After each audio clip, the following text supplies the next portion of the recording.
Apollo Creed is one of the most iconic characters in film. Even if you've never seen a Rocky movie, chances are you're still familiar with this character rocking those red, white, and blue trunks. A hero is only as good as his villain, and without Apollo Creed, there is no Rocky franchise.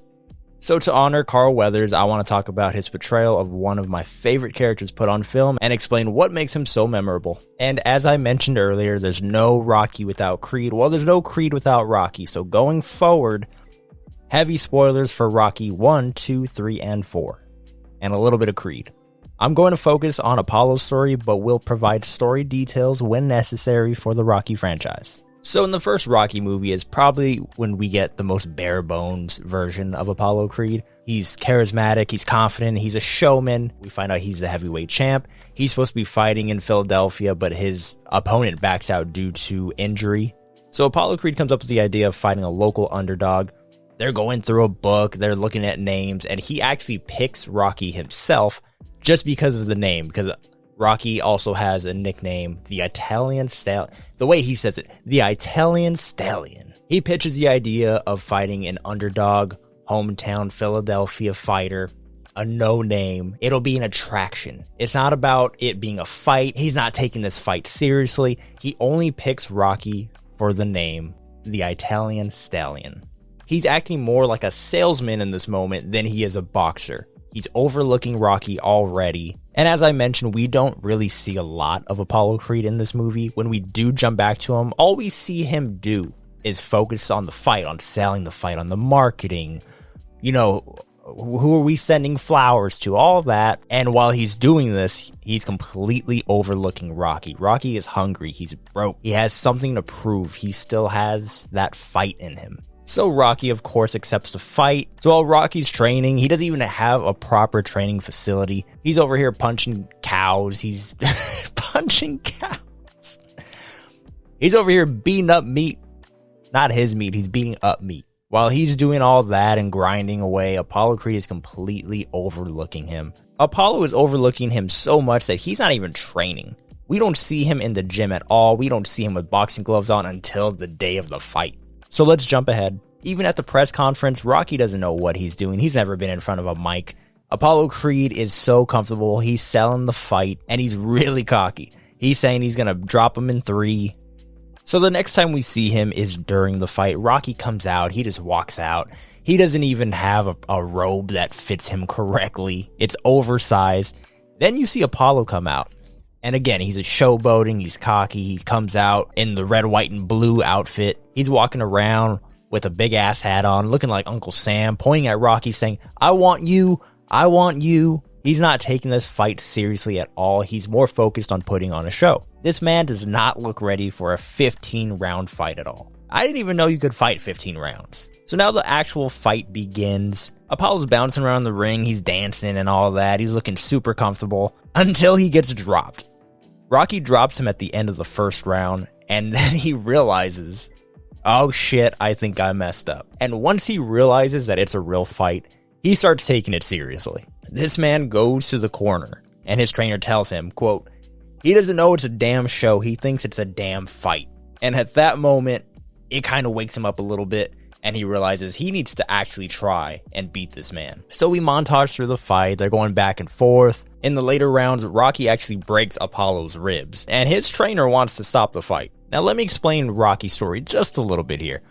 Once again, we know he's the underdog, he's never been in a real professional fight. His whole story here is that he just wants to go 15 rounds with Apollo. He knows he's not going to win. At least he believes that he is not going to win. So his goal is just to go the distance. That's what he's saying. Nobody has ever done that with Apollo Creed.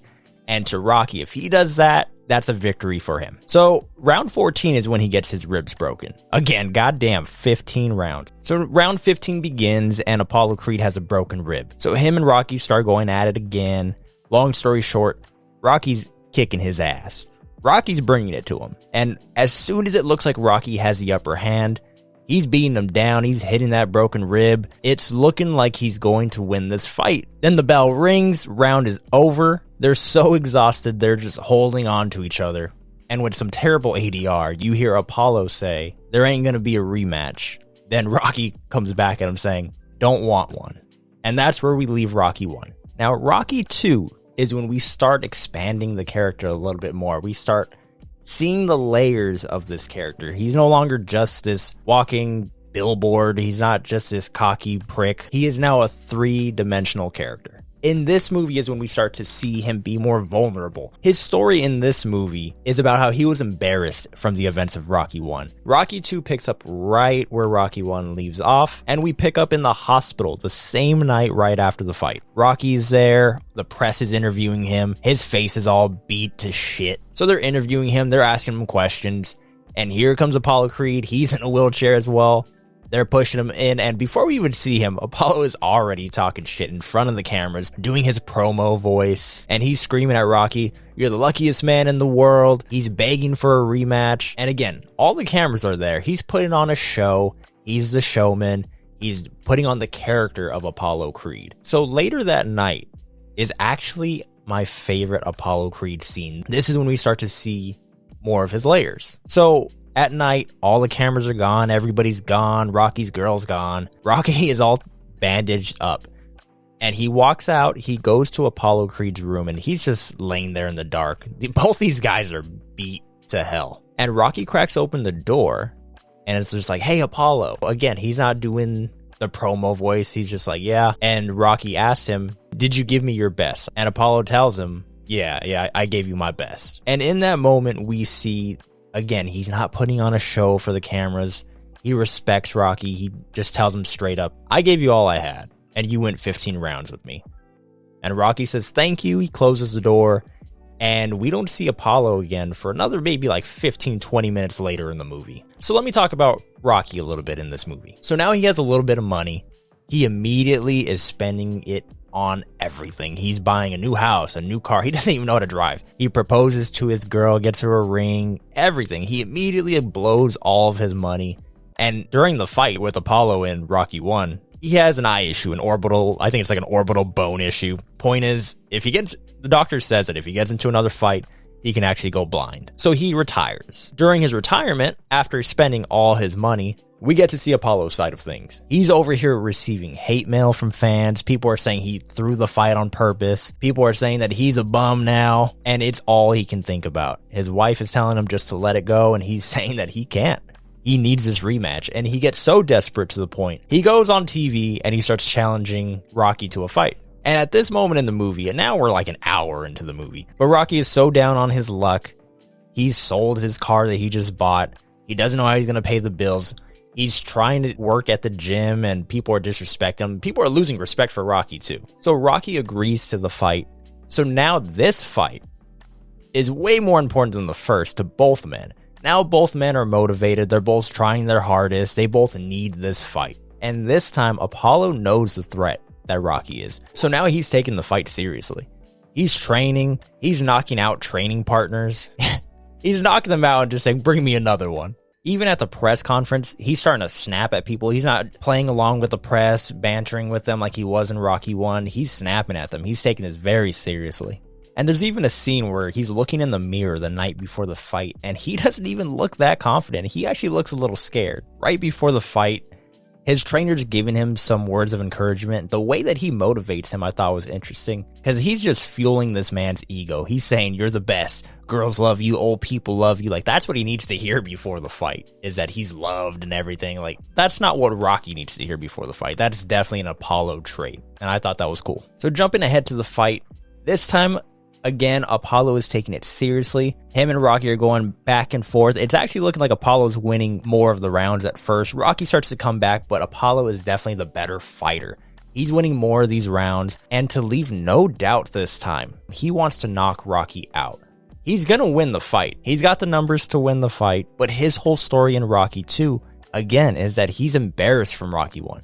He doesn't like what people are saying about him. He needs to make sure that there's no doubt he's better than Rocky, and he's going to drop him. And ultimately, that's what makes him lose this fight. It's the 15th round, and he's telling his trainer, "I'm going to knock him out." But Rocky's not going to go down. Rocky's still coming at him. He switches his stance from a right-handed, he goes back to southpaw. Long story short, Rocky wins this fight. He drops Apollo Creed. They both fall down, and now the dramatic finish. There's a 10 count. Apollo and Rocky are both coming up slowly. Who's going to beat the 10 count? We're counting 7, 8, 9, Apollo falls down, Rocky comes up, Rocky beats Apollo Creed. And Apollo, by the end of this movie, showing more vulnerability, showing respect, showing how honorable he is, raises Rocky's hand, gives him the title, and the movie ends. So the rivalry is now over. Rocky 1 and 2, the story's complete. If it ended here, it would be perfect. We've seen Apollo and Rocky go head to head. We've seen them fight twice. We see Apollo barely get away with the win in the first one. We see Rocky grind in part 2, and he finally wins the title. Rocky's finally the champion. So where do we go from here? It's time for the team up movie. So Rocky 3 picks up. Rocky's the champion. He's fighting Mr. T, aka Clubber Lang, and we actually don't get to see Apollo until about midway through the movie. So Apollo Creed, where we pick up in this movie, he's actually retired and he's a broadcaster now. He gets into it with Clubber Lang before the fight. So the story here with Rocky is that he's become too comfortable. Mickey, his manager, has been picking easy fights for him to protect him. And now he has to fight Clubber Lang, someone who's just like him. He's hungry. Clubber Lang is the character that Rocky used to be. He comes from nothing, he's hungry, except for he's a lot meaner, and Mickey has been trying to avoid him. Mickey reveals to Rocky he's been cherry picking the fights to protect Rocky, making sure that Rocky's family is taken care of. So Rocky needs to prove to himself that he's still got it. So he accepts the fight with Clubber Lang. On the night of the fight, Clubber Lang gets into it with Rocky in the hallway. Rocky's trainer Mickey gets a heart attack right before the fight, and it just throws him completely off mentally. He is no longer ready for this fight. Mickey stays in the back, Rocky goes ahead, and the whole time he's just worried about Mickey. Between the rounds, he'll go back to the trainers, ask, is Mickey okay? Is Mickey okay? Clubber Lang wins the fight. Rocky immediately goes to the back to check on Mickey, and Mickey dies in his arms. So now here we are with Rocky, no trainer, no belt. He's lost his confidence. He doesn't know if the last few years of all those opponents, if he actually beat them. They were cherry-picked by his trainer. He goes back to the gym at night. He's all alone there. He's sad, depressed. And out of the shadows comes Apollo Creed. And Apollo tells Rocky straight up. He knows Rocky's trainer had an accident right before the fight. But regardless, Rocky was probably going to lose that fight because he no longer had the eye of the tiger. God, these movies are awesome. So a cool element in this movie is that Rocky is actually now taking the role of Apollo Creed, where he's really comfortable. He's kind of the showman now. When he trains, everybody's there watching him. There's girls giving him kisses on the cheek. He's just not hungry anymore. Apollo offers to train Rocky. Rocky agrees. So he takes him back to LA to find that eye of the tiger again. So here we go. So Creed is trying to get Rocky out of this funk. He's training him the way that he would. He's training him in a different way that we've ever seen. He's got him swimming. He's got him dancing. He's got him working on his footwork. They're running on the beach. We'll get back to that beach. You hold on. Apollo is trying his hardest to get Rocky back into shape. He's trying to make him hungry again, get that eye of the tiger, and nothing is working. So eventually we get to the scene where Carl Weathers does a great job, where he finally loses it and snaps at Rocky, his iconic "there is no tomorrow" line. Finally, his wife Adrian talks to him, snaps him out of it. Rocky is scared for the first time in his life. The first two movies, he didn't have anybody to worry about except for himself. Now that he's a champion, now that he has a kid, now that he has a wife, he actually is scared to lose stuff. So finally he admits he's scared to his wife. His wife, Adrian, snaps him out of it. Now he's prepared to train. Cue the best montage in these movies. Now Rocky's dancing with Apollo. These dudes are both shiny and sweaty. There's so many close-ups of thighs. It ends with them splashing each other on the beach. This scene is great. Jumping ahead to fight night, Apollo gifts Rocky his iconic red, white, and blue trunks. I forgot to mention earlier, Apollo throughout the movie keeps telling Rocky that he owes him a favor. So one more time before Rocky goes out to the fight, he tells him, remember, you still owe me that favor. Rocky goes out there, he knocks out Clubber Lang, gets his belt back, gets his confidence back, gets the eye of the tiger back, but the movie's not over yet. We jump to a scene with an empty gym. We see Rocky and Creed side by side in their boxing gear. Turns out the favor that Apollo wanted was one more match with Rocky. They're kind of talking a little shit, but they're friends this time. And just when they're about to fight, they both throw a punch, movie ends, and we never get to see the outcome of that fight.